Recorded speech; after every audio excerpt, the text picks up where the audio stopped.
And so I'm like, Dad, I can't do this. I don't know what, blah, blah, blah. And so they call him again. And this time they let me go all the way there by myself. And I go inside. The party's bigger now. It's outside. It's in the garage and stuff. And I got to go through all these gangbangers. Yeah. I'm scared. I don't It's a know little what different. to do. I don't have my wingman with me. And so I go inside. And I'm like, hey, I'm looking for so-and-so. And I go up here and I tell this guy, I said, well, his name's, I said, hey, can I talk to you inside real quick? And he says, yeah, he's like, yeah, homie, come on. And so we go inside and I said, you're not going to believe it. Everybody's arrested. I need those guns back. Hey, welcome back. We are here today with Santiago Estrada, and we're going to hear a little bit about his story growing up in Saginaw. Not the most ideal living conditions, but he has some good things to share about crawling out of, I don't even know what you want to call it, but overcoming obstacles. Yeah. Let's just say that Absolutely. So go ahead. Well, thank you for helping me and taking the time to listen to my story again. Sure. My story, I come from Saginaw, born and raised, born in 1975. And there's so many different levels and variations of, not variations, but what do you call it in algebra when x equals and it's a variable? No, that's not what I'm looking for. Yeah. Anyhow, there's so many different ways that my story goes with Equations? so many details. Yeah. So if you can help me from keeping me going down a rabbit hole or at least pull me back, I'd appreciate it. Sure. All right. Born in 1975 in Saginaw. A couple of things that are interesting about that time frame is the civil rights movement had kind of just ended, but race and race topics were still very hot. Communities were still divided. Neighborhoods were divided. And at that same time, General Motors, which employed most of Saginaw through the auto industry, General Motors between 77 and 82 laid off half of its workforce. Included in with that, Vietnam had just ended in essentially, I believe 73, but a lot of the guys were back with they'd only been back about 5 years. They weren't highly skilled. They weren't very educated. And when they came back, they just didn't have much to go to or to do employment-wise. So a lot of people went into the foundry work. It paid very well, but it was hard, nasty, dirty work. Anyway, my father got into the foundry there, and What time was this? So was this around 75 or was this a little later? yeah, no, this was before that. My father got out of NAM in 69, and I believe he got after 2 years, so it would have been like 71 that he got into the foundry. Okay. But what happened then, General Motors paid everybody a lot of money and gave great benefits, but then they shut down after years and years of supporting these houses and these communities that were just outside of, I guess, what I would call poverty. The hardworking class, but that skilled labor. Not the educated labor force or career experience there. And when GM shut down, essentially in 82 and got rid of, they went from 7,800 employees down to 3,200 in those years. And so I would say 60% of our neighborhood, the working fathers, lost their jobs. Some people moved away and found other work, but a lot of people turned to crime. A lot of people were going to jail. There was a lot of, robberies and things like that occurring. And when a lot of these fathers disappeared into jail or whatever the case was, the kids turned to gangs. That's where the gangs started to form on the streets and get more serious. So with that kind of laying the foundation there of the neighborhood type that I was living in, where most of the fathers weren't able to find that same amount of money, so quality of life Sure. depreciated. People stopped taking care of their houses and their cars because they were choosing to put food on the table instead of a new roof or windows. And you could see the neighborhood, and it quickly went, and it just quickly depreciated, I guess. Well, my parents didn't want me to go to school in my neighborhood, so they had actually bussed me out or driven me to school to Catholic schools that were out of the neighborhood. And coming from my neighborhood and going to the Catholic or the private school where, the kids that came from money or had more assets to their lives, to their families, I feel like I stuck out like a sore thumb. Sure. A little different Um, environment. Yeah, different culture, and I didn't fit in. I wasn't into sports, and I was never taught how to meet people or how to have friends or be friends. So I got beat up a lot. Yeah. I mean, I got beat up a lot, and well, what I say is beat up. Even if it's like pushed down. I remember one time, as in like the fourth grade, and some kids unzipped my backpack and took all my books and threw them up in the air into the wind, and all my papers and everything. Oh, man. And then they pushed me down and kicked me a couple of times and laughed and took off. So it was. This is at private school? Or This was at private yeah. school. Yeah, this was at Catholic school.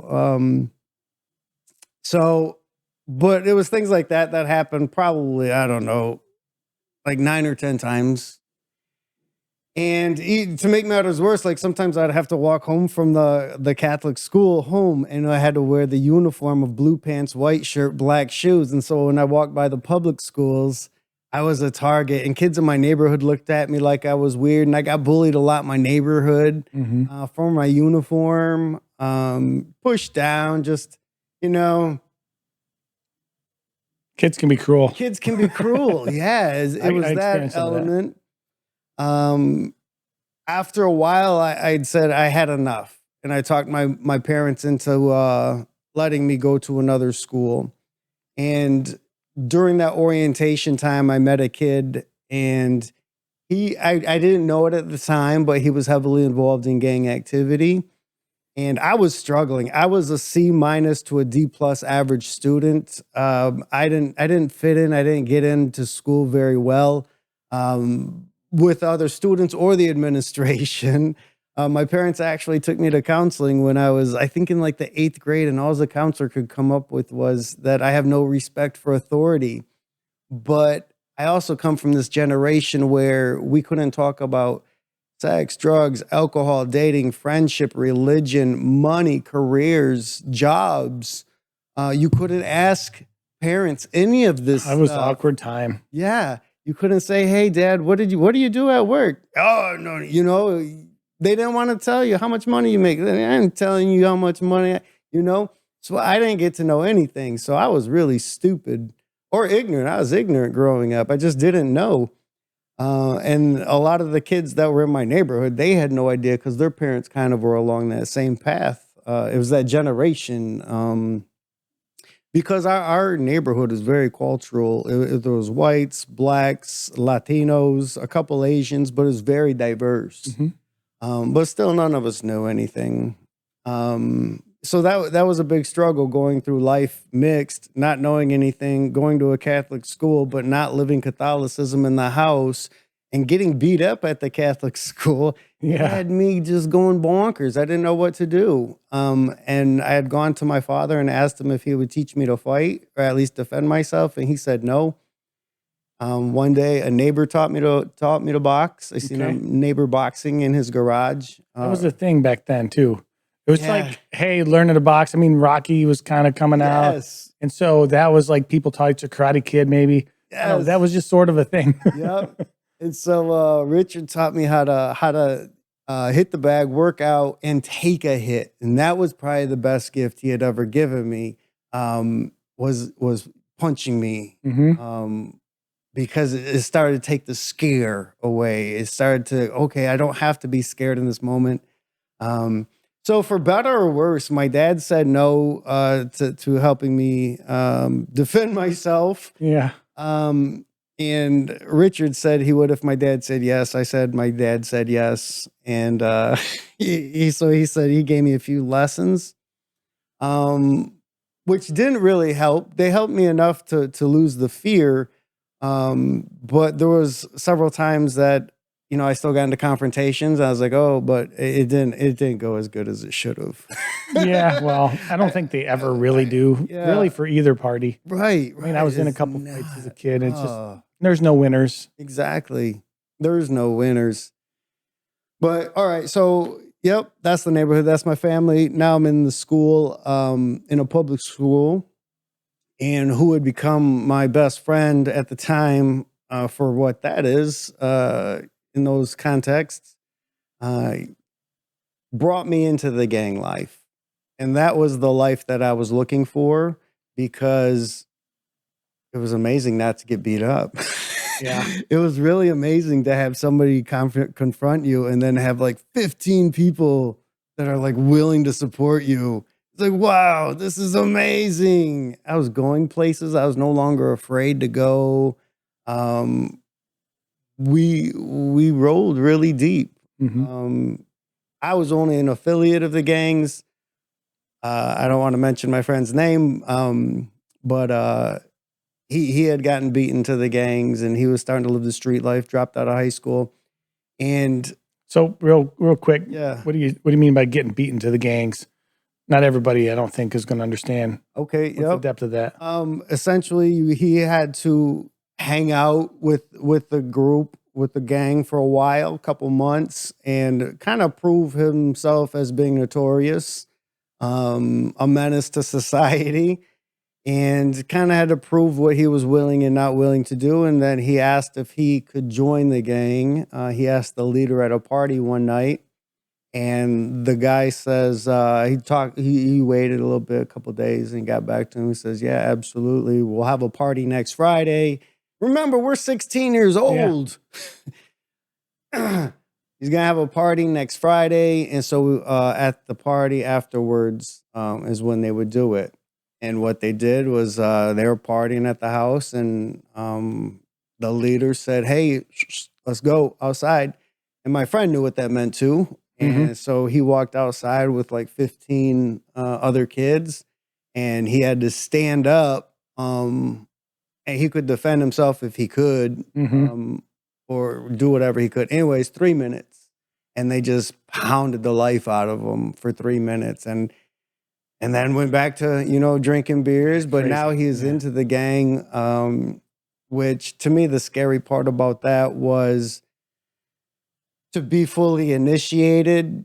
If called upon, you have to do what you're told to do. And in those days, I'm not sure if that was 92 or 93, but in 1992, there were 148 teenage gangbangers killed in Saginaw. Wow. That's a lot of kids at a very young age. That's crazy. I can't even imagine that. Yep. It was ridiculous. Our house got shot up. Our cars got shot up. There was a drive-by at my parents' house, my mom and dad's house one time or 2 times. Now, what are people doing when they're doing that? What do you mean? Like, why are they just going by and shooting? I have no idea. Just randomly?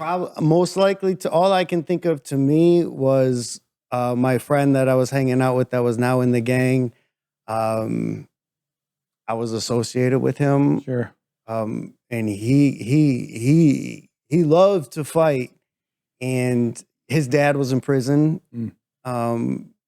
But he's Puerto Rican. And he just loved the fight of, well, he would even say it, the Puerto Rican fight. And anyway, yeah, he got me. I almost want to say he saved me. He saved me from wanting to be dead. He saved me from exhaustion of getting beat up. I had nobody else to help me out.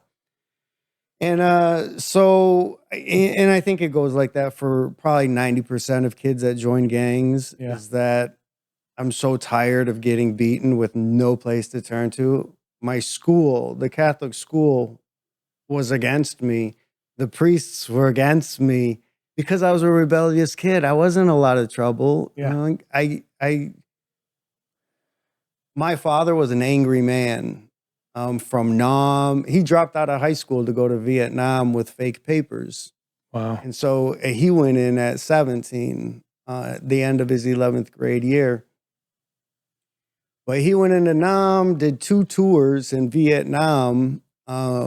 Most people do 1 tour, but he ended up doing 2 because the boat that he was headed to Hawaii on, got hit and started to go under. So they had to go back to Vietnam to port, or else they would have sank. And so he ended up going back to Nam and did another tour as Wow. an Amtracker. So, and those guys, when they came back, we all know that, America gave them a hard time. They didn't really accept the Vietnam, they were called all kinds of names. But so he came back as a young man, and that was his experience of life, was trying to escape Saginaw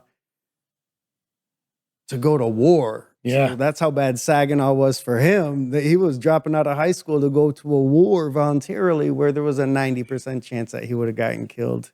He was an Amtracker, essentially basic infantry. So he brought that anger home and into the house, and he liked to party. He had a lot of brothers, and they all lived close, so they hunt, fished, played ball, and partied. Um, and I think that's why they didn't like us to ask questions, is because they didn't have answers to most of life's questions. They worked to live, to go back to work and repeat the cycle. But I guess the I didn't get into it. So as far as gang activity goes, I didn't get into a lot of activity. I was only in the gang season for like, I don't know, probably like 3 years. Yeah. But the highlight of it was, and that this is like the bigger story here. Mhm. I believe it was the end of 92, and my friend that was a gangbanger, he was like in a lot of trouble. He was in and out. I was still going to school, but he dropped out, and so he was in and out of jail. Mhm. So our friendship kind of started to part ways because he was getting into more violent crimes that I didn't want to be a part of. I had plans. I was going to join the Marine Corps after high school. That was my forecasting, was survive Saginaw by getting out of Saginaw. The only way I'm going to get out of Saginaw is through the Marines. My school record was not good. My grades were not good. Nobody had talked to me about college. I didn't know about careers. I didn't know anything about different Trades trades yeah. or anything really. I told my dad I wanted to get into the plant, into the foundry work, because unfortunately GM was still paying, $25 an hour for very basic labor. Yeah. But Yeah. he said, no, there's no way I'll let you into the plant. And so he's like, yeah, maybe the Marine Corps. And so I joined the Marine Corps. I joined open contract. I didn't even know what it meant. I thought everybody in the Marines just carried a big gun, and essentially at the basic level you do, but I didn't know about other jobs still. Sure. Because I didn't know about them in the real world, let alone the Marine Corps world, the military world. And so the recruiter was sitting there, and I said, no, let me just sign the document. I got things to do. And my mom and dad were like, no, hear him out, hear him out. Anyway, I joined open contract. They could do whatever they wanted with me. Mhm. I just gave them 6 years of my life. Said, hey, do what you want. Just get me out of here. But I Yeah. still had like 9 months to go. I'm still in school. Still gangbanging. Not as much. Trying to not catch a felony so that I can still go into the Marines. Right. Anyway, one day I'm sitting at home and I'm on the phone attached to the wall, and another friend of mine that's not affiliated with none of the gang or anything like that at all. He comes squealing into the driveway and comes running into the house. He's like, bro, we gotta go. You gotta get out of here. I just drove by so and so and so and so's house on the way here. And he's like, sheriff's department, SWAT team, gang task force. It's lit up. It looks like a circus. And I'm like, what? I was like, all right. I don't know what it's about, but I can think of many things at the time that it could have been. Sure. That I was there for, that had involved me. Anyway, we go for a drive. We drive for probably 6 hours, just driving around Saginaw and going to the mall. Burn time. Just trying to burn time and hanging out and not doing good stuff, but Sure. smoking, drinking. Anyway, we get to another friend of mine's house that lives about 5 blocks away. And this guy comes out and he says, dude, you got to call home. Your mom's called here twice. And my mom's never called any of my friends to look for me or anything. So he's like, your mom's called here twice. She's looking for you. And so I get on the phone with my mom and she says, get the F home. Quick. And I could tell just by her emotion. She was sad. She was crying. She was exhausted. And my mom didn't swear back then. But she swore and she dropped the F-bomb and says, get home, click. And so now I'm like, oh, I have a better idea of what this could be about. Yeah. And so I said, all right. So what had happened was a couple days,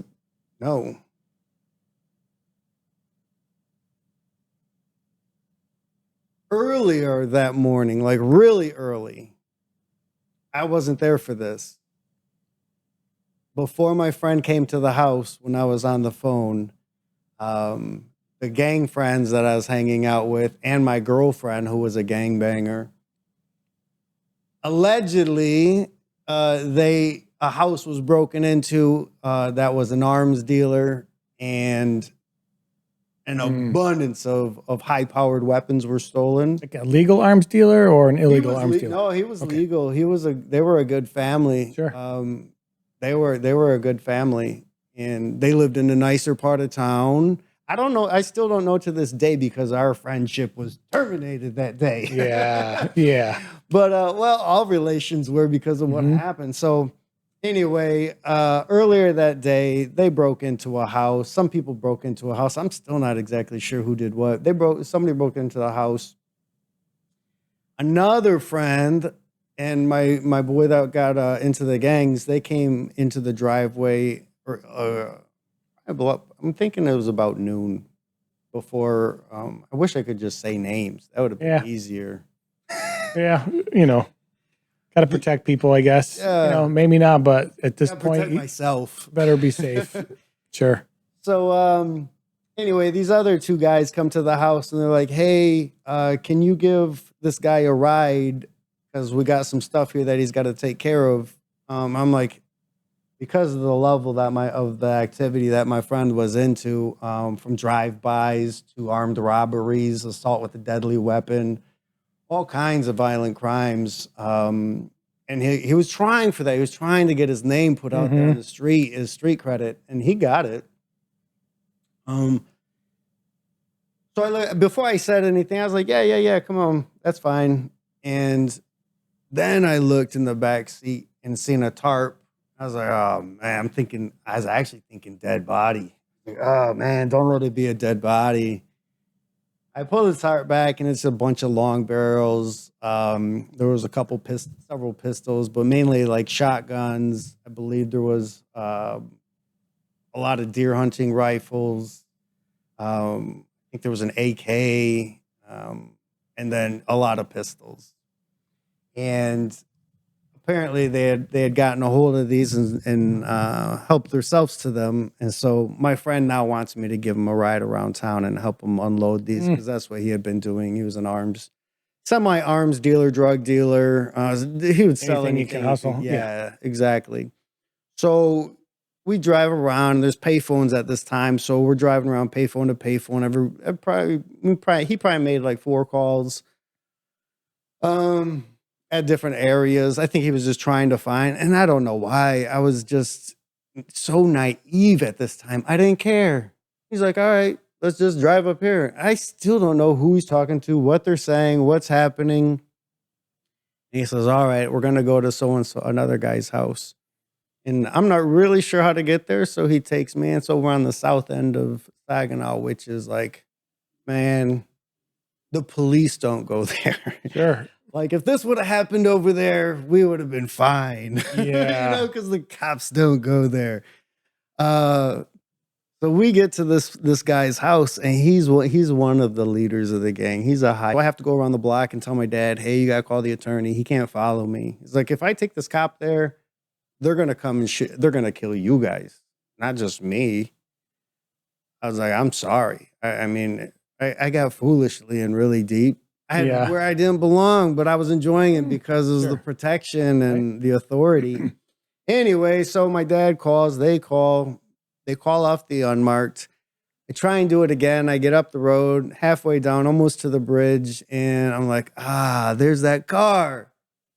They didn't trail me for a while. They got too close too fast. Anyway, I went back home, and it was them again. It was the detectives. And so I'm like, Dad, I can't do this. I don't know what, blah, blah, blah. And so they call him again, and this time they let me go all the way there by myself. And I go inside. The party's bigger now. It's outside. It's in the garage and stuff. And I got to go through all these gangbangers, and they're all smoking pot and drinking, which is not, it was normal typical behavior. But I'm like, now I'm super sober. Yeah. I'm scared. I don't know what to do. I don't have my wingman with me. And so I go inside, and I'm like, hey, I'm looking for so-and-so. And I go up here, and I tell this guy, I said, well, his name's, I said, hey, can I talk to you inside real quick? And he says, yeah, he's like, yeah, homie, come on. And so we go inside, and I said, you're not going to believe it. Everybody's arrested. I need those guns back. And he's like, what? And he's got his arm around me. He's bigger than me. He's like 3 times my size. He's got his arm around me, and he's like, what'd you say, homie? He said, go ahead again. And now we're in the kitchen. We were walking at the time. Now we're in the kitchen with his mom, who's just as crazy. I was told that she's even crazier than he is. And she's like, oh, hey, mijo, how are you? And I was like, I don't know. Yeah. We'll find out. I thought that she had heard me tell him. I was like, I'm just waiting for her right in the back of the head. And, but no. And I tell him again, I'm like, this is what's up, dude. I'm supposed to leave for the Marine Corps in a little bit. I was like, I was tailed here twice. I make sure that there's no 50 on us. They don't know who you are. I haven't said anybody's name. Thank you, Dad. Dad's Ixnay on the name stay. Yeah. And, so it says, I don't know. It was so weird. He's like, I got you, man. Come on. And we go outside. He's like, hey, listen up. And he says, hey, my man, he needs to talk to those people that so-and-so did business with earlier. And so like 6 guys get up, and then we all go inside. Now I have to repeat the story. Oh, yeah. It's so crazy. I can't even imagine being in your shoes. Man. But I'm trying to still play hard. I'm still trying to act like a gangster. But I'm like, man, I'm just, anyway. And they're like, they look at him like, are you crazy? And he's like, yeah. And I was like, oh, man. So anyway, he says, the only thing I can do is tell him how much. I'm like, all right. And so I'm like, how much do you want?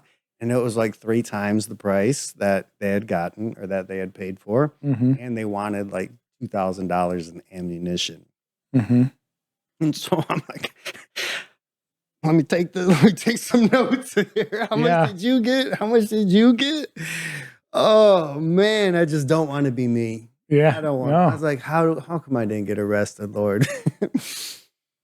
So I have to go home now, and because I wasn't going to go over there with money, I didn't want to get killed and robbed. So now I go back home and I talk to my dad, and I said, they want this much.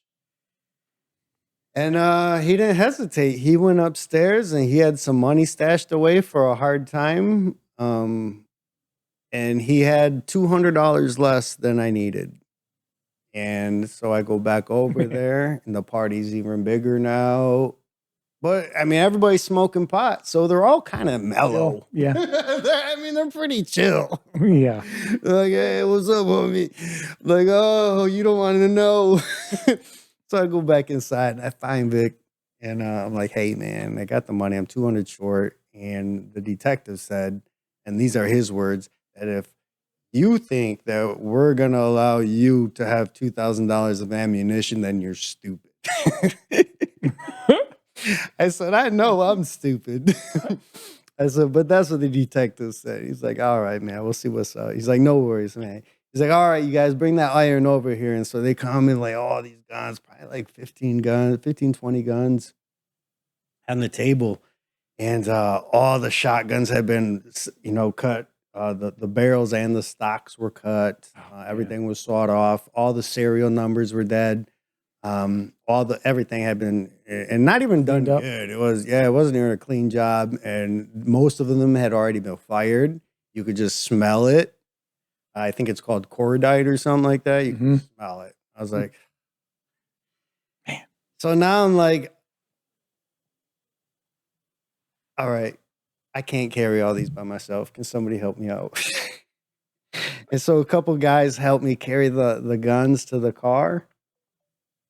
And I drove away. And as I drove away, I tried to play it cool still. But right now I'm carrying 20 stolen firearms that I aided in selling. And because of the amount, because of the weapons, because they were sold to the streets and gangs, and because it's a felony involving a firearm, the detective said I was looking at 30 to life. Man. And yeah, I'm 17 years old looking at 30 to life for something that I shouldn't have been wrapped up in. But I was weak and I broke under peer pressure. But as I get a couple blocks away from Vic's house, probably about a half a mile, a marked unit pulls me over, quick, hits me. My windows are all tinted. And so I'm assuming that's why I got pulled over. Mm-hmm. But I was just thinking, he's going to see these guns and smell that cordite, and I'm dead here too. So anyway, I pulled over, and he was back there for a couple minutes, and then he drove off. So I don't know if he got another call or what. Yeah, he went off. Somebody might have told them what was up, like if they were. Yeah. And I had warrants out for my arrest. So yeah, it was a bad situation, but I went back home, gave to my father what I had. We didn't get them all off the street. We got most of them. The police came, picked them up. A couple weeks later, we ended up in court, and everybody else was coming through in orange. I walked through in civvies because I had an attorney. Nobody else had legal representation. My girlfriend gets on stand, and the judge is like, hey, how you doing? So what's going on? He's trying to like break the ice. He's like, what's going on? And she's like, well, we broke into he's like, whoa. Have you ever heard of self-incrimination? He's like, where's your attorney? I don't have one. He's like, well, get one, and we're going to reconvene. So I get to go out again. My recruiter was there, and my recruiter ends up calling Lansing's recruit, I can't remember, the command center there, and says, hey, this is what's going on. Mr. Estrada's supposed to leave for the Marine Corps, but we got warrants, and he's got an attorney, and can we speed this up to see what's going on? And the judge says, yes, I need you out of here. Like the next bus out, you will be on it, or you're going to jail. And I said, yeah, I can do that. I'm on the next bus out. But it still didn't, the next cycle, I still had to wait for the next cycle of boot camp. But I got in the next cycle, went through boot camp. Everybody else is in jail and everything. I go through boot camp, go through Marine combat training, and then I end up in Okinawa, Japan. And for some reason, by the grace of God, I end up at the command center, the command building, I guess it would be, it's like where the president flies into. And I was working with all these generals. I was an 18-year-old nobody. Yeah. I didn't know which direction I was going. I didn't know what I was doing. I had all this brass around me, all these officers. And one day I get actually a letter in the mail from my mom, and she says, "Hey, you have a warrant for your arrest in Saginaw for those felonies." And so I tell my officer, Major Oakes, I said, "Major Oakes, I'm in trouble. This is what happened." And he says, "Just a minute. Let me go talk to Brigadier General, I want to say Smith, but it wasn't, something close." And he's gone for about 2 hours, and he comes back and he says, "Estrada, don't worry about it. All your charges are dropped." He said, "We told him that you're doing an outstanding job in the Marines." And he lied because I'd only been there like a week. Yeah. I'm like, well, at least I've done good this week. Right. And he says, I told him, this is what's going, or the general called the judge, and they had a long conversation. And they say, "Yeah, if you want them, come get them, but it's on your dime." And so, yeah, there's joking. And Saginaw was like, "We dropped all charges." And they sent me a letter that says, that I'm free and clear of these charges. Wow, that's amazing. Yeah. So, I mean, that was it. That was the big thing. What ended up going on further down the road, I got out of the Marine Corps, went back to Saginaw, wasn't doing very well, got caught up back in the same street life. No gangs, because everybody is older now. They're not claiming anything. Yeah. But it's the same activities, Sure. the same party hard, inner city, hardcore lifestyle, a lot of fighting, a lot of things that you shouldn't be doing. But it was a long cycle to get where I'm at. I had many careers. I was homeless 3 times. I ended up being homeless in Sarasota. I was homeless back in Saginaw for a minute. I was homeless here in Grand Rapids for a little bit. I guess I'm always taking the hard life, but through all those periods of homelessness, I still always had the vision of being something better. And I was like, I didn't go through all that. I didn't live all that way to do nothing. There's something better for me. There's something better of me. And I didn't know what to do, but I kept going to college. I didn't know what to go to college for. So I just kept going. And I got an associate's and a bachelor's and a master's degree. But I still wasn't sure about employment or anything. And I still didn't have the brights to look into that for myself. But I had several careers. While I was in the Marines, I got injured. While I was out of the Marines, I've been injured several times, and my injuries caught up with me over time. And in 2018, I stepped away from the workforce to try and take care of my body and my mind. Right before then, probably like in 2017, I began a journey of salvation. But through the salvation with Jesus, I started to face all of my victims, my guilt, my sins, my crimes, the people that I hurt. I started to feel all their pain. And so it led me down a rabbit hole of depression and suicide. In 2018, I had attempted to take my life, and it was very unsuccessful.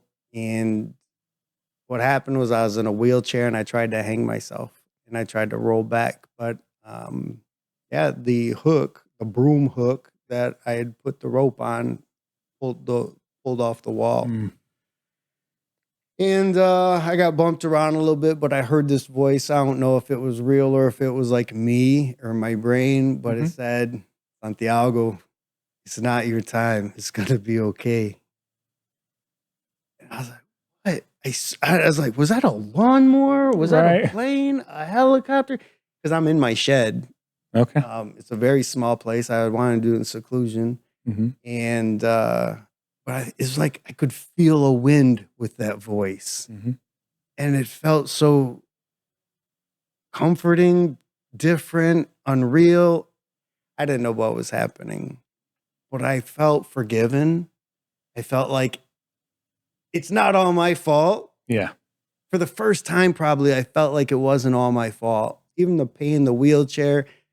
Being broken physically and mentally did a number on my divorce. All right, wife.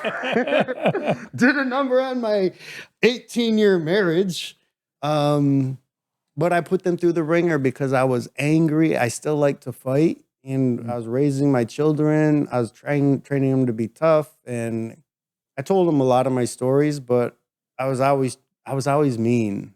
I was always angry. And one day I was told that it's me. The anger's me, but the anger's not me. I need to let it go. And that was several years ago. That was like in 2018. And that's where my life really changed. And I got baptized. I accepted the Spirit. I couldn't get enough of the Bible, enough of Jesus.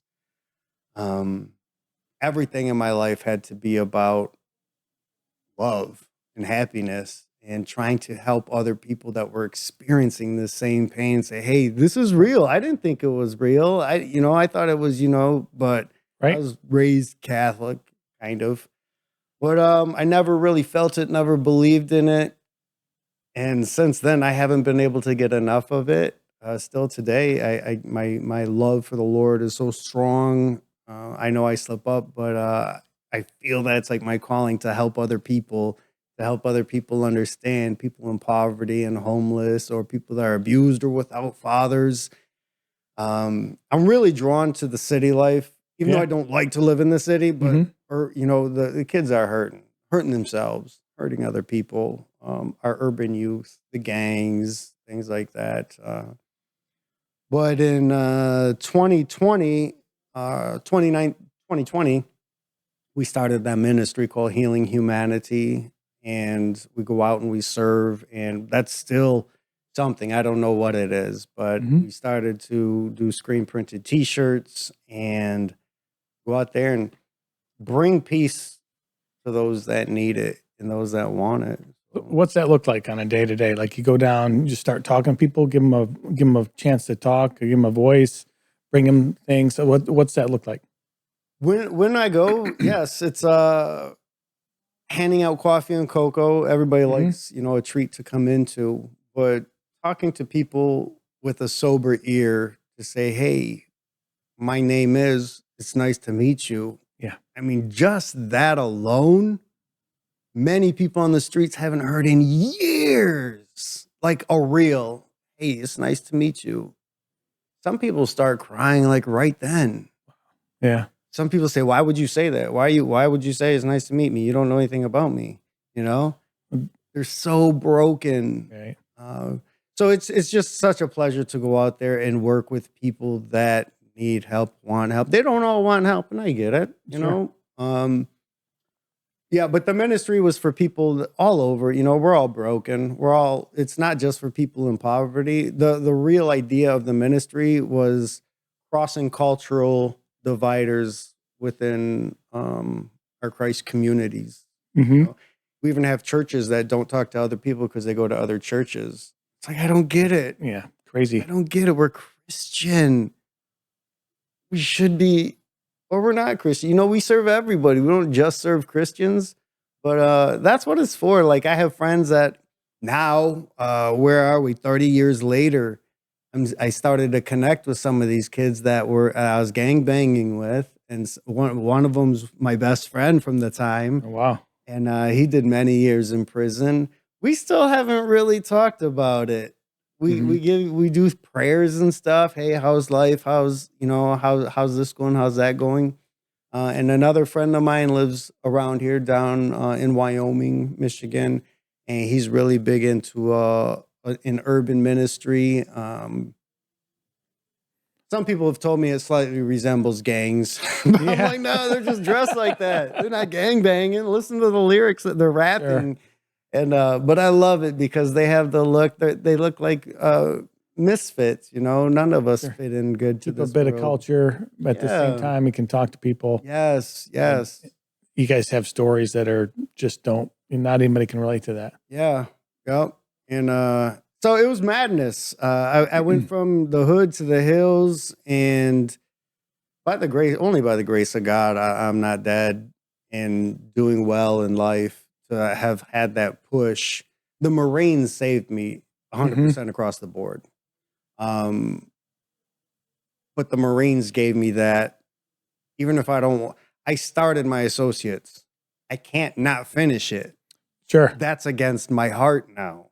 Yeah. And then I was like, I don't want to do my bachelor's, but I'm going to take a class because once I take a class, I'm in it. I have to finish this. That was the one thing my dad gave me was organization, and because he was growing, he essentially grew up in the Marines, and they teach you how to do everything: make a bed, brush your teeth, shave. They teach you stuff that you don't learn other places. Well, they do teach you to kill too, Sure. But it gave me a trajectory for my anger, for what I wanted to fight people, and they told you how to get rid of that anger. It might be 100 push-ups followed by 200 sit-ups, and then we wrestle, and we're exhausted. So Sure. you still get the frustration out. You still get they teach you how to use it a little bit. So you went from kind of a misfit kid, which there's a lot of, didn't really have you had a family, but like a lot of families, they're not complete necessarily. Right. I don't know how the best way to say that, but the gang sort of became a different type of family for you. Oh, yeah. And then you went to the military. So that was a new sort of family. Yeah. Now you're Christ family.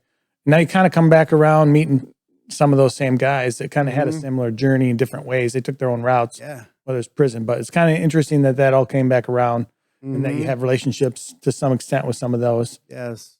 And I'm kind of curious what you want to do next, or like, hey, if, looking 5-10 years from now, like what's a successful story going to look like for you? Well, it's funny because with a master's degree and going through most of my time in social service type of work, working with the poor, the homeless, I ended up going back to work. And right now I'm mopping floors and I'm sweeping up. I'm doing janitorial work because I needed income. My wife told me, she's like, you got to have income right now. And so I thought the ministry would have had income faster than that. But so I went back to work at what I could get, and it pays pretty good for what I'm doing. But it's funny because I'm a janitor with a master's degree, the veteran status, no criminal record. Thank you, Jesus. So it's a weird world that I'm living in now, but I'm really enjoying it. It's the first time I've never been behind a desk, essentially on a computer all day, trying to make other people happy. And I'm enjoying the work, but what I really like is it gives me a lot of isolation time where I'm like by myself, throw on a headset or something and meditate. Most of my day I'm able to spend in prayer, meditation. However, where's my 5-year plan? Part of my therapy or my recovery, let me tell you like this. A friend of mine, I showed him the book that I wrote about my life with more details and stuff. And he wanted to meet me out for coffee one morning. And this is a couple weeks ago, and we go out for coffee. And he's looking at me very serious. He says, Santiago, I think you need therapy. He's like, I'm serious. I read this and you're struggling. I see what's going on in your life. So I said, all right, man. But for years, the last couple of years since my salvation, I've been writing funny things down that I remember in my story. So I truly want to put myself on stage places to share my story through a more comedic journey. But just there's so many just funny things that have happened in my life. And I think our world needs a lot more laughter. Yeah. We're not a happy people anymore. And we should be, because we've only made life hard on ourselves. It's interesting you say that, because that's it's a pattern that's come up in my life this week. And I had a negotiation, and a friend of mine had said, hey, just tell the guy you're breaking his balls, like he's breaking your balls. And I'm like, he's like, I'll give you $50. And then I started thinking about it. I'm like, I know this guy, he's a friend too, the guy that I'm negotiating with, essentially. It's a tougher conversation with the friend. It is. And so I'm like, you know what? I did that. And I put a smiley face next to it. And I'm thinking, you know what? That was actually good advice. because it breaks the tension. It's like, it's just a conversation among friends who mutually respect each other. And then at the same time, another friend messaged me because I shared this story, and he's like, yeah, I just read this week. And he was like really focusing on it, that people who have, and I don't remember the exact quote, but that can hear comedy and can understand comedy can really change. They just have so much more potential, I guess you will. And I think I'm missing something, but I had said, comedy, like physical activity, just like doing your 200 push-ups or whatever you're doing, it can change your state of mind, and it can really open you up to a different thought process. Because during that my tough conversation, all in my own head, I'm letting emotions kind of come in here and trying to handle it practically, and I'm writing out this email, and it all came down to just changing my state. Yeah. A little bit of comedy. So I think comedy can really reach people in a way that being serious can't. Yeah. Do well. Yep. I would love to take my set of, I don't know, pieces of my life that I found funny that I can laugh about. Yeah. And deliver them to people that are, I would love to start in and I think I'm going to start in guiding light ministries, shelters, giving it away for free for a little bit to practice my skill. Sure. But plus they're nobody goes and gives them really good free shows or presentations or good feelings in those locations. So I think, I'm pretty familiar with them. I've been homeless a couple of times. I was on the street myself. I know that, that life is really hard and scary. No matter how tough you are, that's a scary life. Yeah. Is being homeless.